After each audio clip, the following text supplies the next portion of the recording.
குருவி பறந்து வந்ததாம், கூட்டில் வந்து அமர்ந்ததாம். சுண்டெலியோடி வந்ததாம், சூரியகாந்தியை பார்த்ததாம்.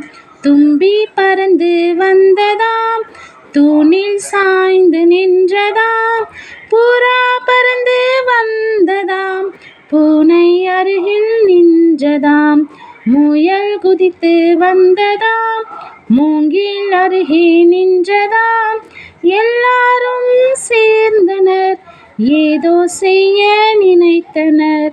பனை மரத்தில் ஏறினர், பார்த்து காயை பறித்தனர். நுங்கு வண்டி செய்தனர், நூலை கட்டி இழுத்தனர். கூடியாடி மகிழ்ந்தனர், குலுங்கி குலுங்கி சிரித்தனர். கூடியாடி மகிழ்ந்தனர், குலுங்கி குலுங்கி சிரித்தனர். குலுங்கி குலுங்கி சிரித்தனர்.